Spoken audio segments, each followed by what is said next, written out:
अब सवाल ये है कि ये जो इंट्रा पार्टी इलेक्शंस के हवाले से इलेक्शन कमीशन ने हदायत दी है कि पीटीआई को करनी चाहिए। आपने हाल ही में एक मजमून लिखा और आपने कहा ये अनप्रेसिडेंटेड है, पहले हमने कभी ऐसा देखा ही नहीं। आप इतने तवील अरसे से इलेक्शंस को मॉनिटर कर रहे हैं, आप क्यों कह रहे हैं कि ये जो है पहली दफ़ा हमने देखा है कि इस तरह की अकाउंटेबिलिटी जो हो वो इलेक्शन कमीशन करे एक पार्टी के खिलाफ? बहुत शुक्रिया। देखिए, बड़ी वाज़ेह सी बात है कि आज तक कभी इंट्रा पार्टी इलेक्शंस को एक रस्मी कार्रवाई के अलावा तो कुछ नहीं समझा गया। जब भी इलेक्शन हुए, ज़्यादा से ज़्यादा इलेक्शन कमीशन ये करता है कि आपकी डेट हो गई है, आपकी मुद्दत ख़त्म हो गई है, आप इलेक्शन करा के हमें इत्तला करें, और उसके लिए भी बर्दाश्त कर लेता है। साल, एक दो साल आगे पीछे भी हो जाए तो कोई उन्हें एतराज़ नहीं होता। लेकिन ये कभी नहीं हुआ कि किसी पार्टी ने इलेक्शन कराए हों, उसकी इत्तला इलेक्शन कमीशन को दी हो और इलेक्शन कमीशन ने उसकी इतनी डिटेल स्क्रूटनी की हो, फिर उसके बाद उसको कालेदम भी करार दे दिया हो। ये अनप्रेसिडेंटेड है, पहले नहीं हुआ।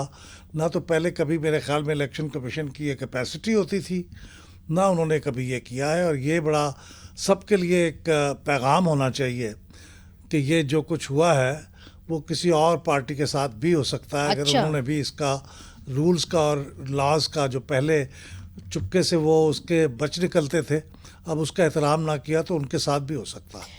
आजिज़ धामड़ा साहब, आपने अहमद बिलाल साहब की बात सुनी। उन्होंने कहा कि ये मामला सिर्फ शायद पीटीआई तक ना रुके, ये जो इलेक्शन कमीशन ने एक अकाउंटेबिलिटी के हवाले से एक शुरू किया है मामला, उसके अंदर और भी पार्टीज इसकी जद में आ सकती हैं।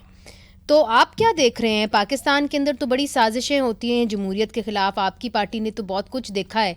ये तो ना होगा आज पीटीआई है कल आप हैं?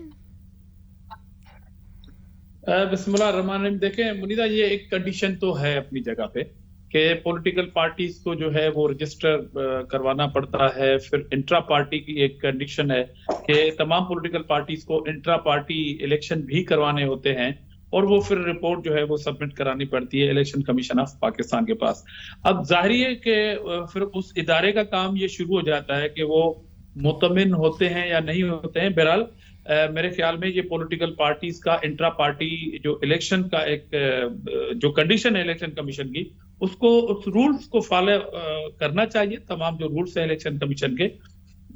बाकी इसको लेके किसी भी पॉलिटिकल पार्टी के खिलाफ अगर इलेक्शन कमीशन ये जरूरी समझती है कि कहीं ना कहीं अगर रूल्स में कोई वायलेशन हुई है तो वो कोई डिसीजन देगी, तो फिर पॉलिटिकल पार्टी के पास ये ग्राउंड है कि वो इलेक्शन कमीशन को अगर समझते हैं कि कोई कदगन लगा रही है इलेक्शन कमीशन या बायस है किसी पार्टी के साथ, तो फिर अदालतों के दरवाजे भी खटखटाने होते हैं। फिर अदालतें इस मुल्क में मौजूद हैं।